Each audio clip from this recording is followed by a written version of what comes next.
محراب و منبر سیریز اکتساب سیرت النبی صلی اللہ علیہ وسلم، پہلا حصہ واقعہ فیل، تیسرا باب قبائلی شہر مکہ جو عرب قبائل کا سماجی اور سیاسی مرکز تھا۔ تحریر محمود فاروقی، آواز و پیشکش مشہود فاروقی۔ قبائلی شہر مکہ جو عرب قبائل کا سماجی اور سیاسی مرکز تھا۔ مکہ زر خرید غلاموں اور کنیزوں سے بھرا ہوا تھا۔ ان کے علاوہ وہ لوگ بھی تھے جو مکہ کے باشندے نہیں تھے۔ قریش کے خاندانوں سے ان کا کوئی تعلق نہ تھا۔ وہ یا تو صحرائی قبائل سے یا کسی اور شہر سے آئے تھے اور انہوں نے مکہ میں سکونت اختیار کر لی تھی۔ اس زمانے میں قبائلی نظام کی نوعیت یہ تھی کہ کوئی بھی آدمی کسی قبیلے سے تعلق اور وابستگی کے بغیر زندہ نہیں رہ سکتا تھا۔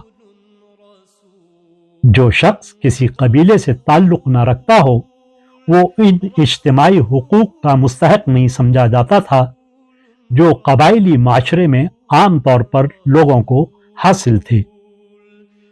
اگر کوئی ایسے بچھڑے ہوئے شخص یا گھرانے پر زیادتی کرے اور نقصان پہنچائے تو اس کو کسی کی پشت پناہی حاصل نہ ہو سکتی تھی۔ اس لیے ضروری تھا کہ باہر سے آنے والے اجنبی قریش کے خاندانوں میں سے کسی خاندان کا وسیلہ ڈھونڈیں اور اس سے پیمان بندی کریں۔ کسی قبیلے کا پیمان حاصل کرنے کے بعد وہ اس قبیلے سے وابستہ ہو جاتا تھا۔ ان لوگوں کو اسی لیے حلیف کہتے تھے۔ حلیف کا مطلب یہی ہے کہ جو کسی حلف یا عہد و پیمان میں شریک ہوں۔ ان کو مولا بھی کہتے تھے، جس کا مطلب دوستدار اور رفیق کے ہیں۔ حلیف اور دوستدار بنانے کا طریقہ یہ تھا کہ جب کوئی خاندان کسی نووارد یا اجنبی کو حلیف بنانے پر تیار ہو جاتا تو قبیلے کا سردار اس کا ہاتھ پکڑ کر کعبے کے پاس لے جاتا۔ صحن کعبہ میں سرداران قریش کی مجلسیں رہتی تھیں۔ ہر قبیلے کا سردار اپنی مقررہ جگہ نشست لگاتا اور اس کے اطراف اس کے قبیلے کے معزز اور بااثر لوگ جمع رہتے۔ حلیف بنانے والا اس شخص کا ہاتھ بلند کر کے سب کے سامنے اعلان کرتا کہ یہ شخص میرا حلیف یا میرا مولا ہے۔ اس اعلان کے بعد اس شخص کی جان، مال، آبرو، ہر چیز محفوظ ہو جاتی۔ اگر کبھی کسی کو کوئی شکایت بھی ہو تو وہ براہ راست کسی کے حلیف پر دست درازی نہیں کر سکتا تھا، بلکہ رسم اور قاعدے کے مطابق ضروری تھا کہ وہ پہلے اس قبیلے کے سردار سے جس کا وہ حلیف ہے شکایت کرے اور اس کو پاداش یا سزا دینے کا مطالبہ کرے۔ اگر کوئی کسی قبیلے یا خاندان سے وابستگی اور تعلق کو نہ پیدا کرتا تو وہ صرف حرمت والے 4 مہینوں میں جو حج اور زیارت کے مہینے تھے امن و حفاظت میں رہ سکتا تھا، کیونکہ ان 4 مہینوں میں حجاز، یمن، شام اور عراق کے تمام عرب قبائل میں لوٹ مار، غارت گری، خون ریزی حرام سمجھی جاتی تھی۔ اس لیے یہ مہینے حرمت والے کہلاتے تھے۔ انہی 4 مہینوں میں عرب کے مختلف علاقوں اور شہروں میں بڑے بڑے میلے لگتے تھے۔ یہ میلے قبائلی زندگی میں بڑی اہمیت رکھتے تھے۔ یہ خرید و فروخت اور تجارت کا مرکز تھے کہ لوگ سال بھر کی جمع کردہ پونجی اور اموال لے کر ان میلوں میں آتے اور اگلے سال کے لیے ضروریات زندگی خرید لے جاتے۔ ان کی سماجی حیثیت یہ تھی کہ تمام قبائل کو یکجا ہونے کا موقع ملتا تھا، آپس میں تعلقات استوار کیے جاتے، رشتے ناطے طے ہوتے۔ سیاسی معاملات میں بھی ان میلوں کی بڑی اہمیت تھی۔ قبائل کے درمیان صلح و جنگ کے سارے معاملات انہی اجتماعات میں زیر غور آتے تھے۔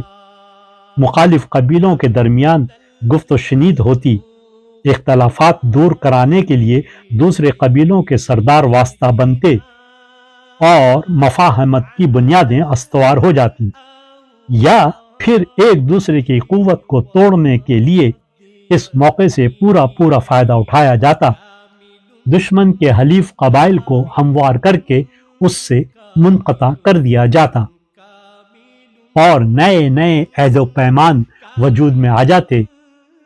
یہ میلے علوم و فنون کی ترقی میں بھی مدد دیتے تھے۔ اس وقت جو علوم رائج تھے وہ یہ تھے: شاعری، کتابت، کہانت، سپاہ گری اور انصاب۔ ان تمام فنون کے مظاہرے انہی میلوں میں ہوتے تھے اور لوگ ایک دوسرے سے بہت کچھ سیکھ کر جاتے تھے۔ سال بھر میں یہ 4 مہینے ایسے تھے کہ جس میں مکہ کے وہ لوگ جو اسلام قبول کر چکے تھے نسبتاً امن و عافیت سے گزارتے تھے، کیونکہ جیسے ہی حرمت والے مہینے شروع ہو جاتے، سرداران قریش کی ساری توجہ زائرین کعبہ کی پذیرائی اور مہمانداری کے انتظامات کی طرف مبذول ہو جاتی تھی۔ وہ مسلمان جو زیر دست اور غلام تھے یا مولا تھے، وہ بھی اپنے آقاؤں اور سرداروں کے ظلم و ستم سے محفوظ ہو جاتے تھے، کیونکہ ان دنوں میں مار پیٹ اور ہنگامہ آرائی کو معیوب سمجھا جاتا تھا۔ مسلمانوں کو بھی انہی حرمت والے مہینوں میں اسلام کی اشاعت و تبلیغ کا بہترین موقع ہاتھ آ جاتا تھا۔ جب باہر سے آنے والے قبیلے مکہ سے باہر میدان میں پڑاؤ ڈالتے تو حضور اکرم صلی اللہ علیہ وسلم اور آپ کے ساتھی ان کی خیمہ گاہوں پر پہنچتے اور ان کو اللہ کا پیغام سناتے اور اس دین کو قبول کرنے کی دعوت دیتے جو اللہ کی طرف سے تمام انسانوں کی رہنمائی اور بہتری کے لیے نازل ہوا تھا۔ ان دنوں اسلام کے جن بنیادی اصولوں کو لوگوں کے سامنے پیش کیا جاتا تھا، ان میں سب سے پہلی بات اللہ کو الہ یعنی مقصود حیات، نصب العین اور معبود تسلیم کرنے سے متعلق تھی۔ دوسری بات جو کہی جاتی تھی وہ آخرت کا عقیدہ تھا کہ مرنے کے بعد دوسری زندگی یقینی ہے جہاں اعمال کے نتائج سامنے آئیں گے۔ تیسرا اصول رسالت کا تھا کہ اللہ نے انسانوں کی رہنمائی کے لیے اپنے رسولوں اور نبیوں کو بھیجا ہے، اور اب آخری رسول محمد مصطفیٰ صلی اللہ علیہ وسلم کو مبعوث فرمایا ہے، جو مروجہ مشرکانہ نظام زندگی کے مقابلے میں اللہ کے نازل کردہ دین اسلام کے داعی ہیں۔ ان مضامین پر مشتمل جو آیات نازل ہو چکی تھیں وہ سنائی جاتی۔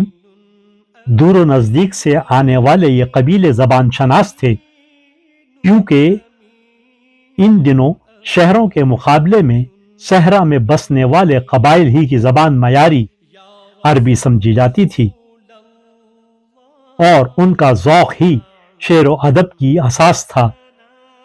وہ قرآن کے معجزانہ اسلوب سے متاثر ہوتے تھے، خواہ اسلام قبول کریں یا نہ کریں، مگر اس کلام کی داد دیے بغیر نہیں رہتے تھے۔ یا وجیہ الدین والکرم وحلیف العلم والحکم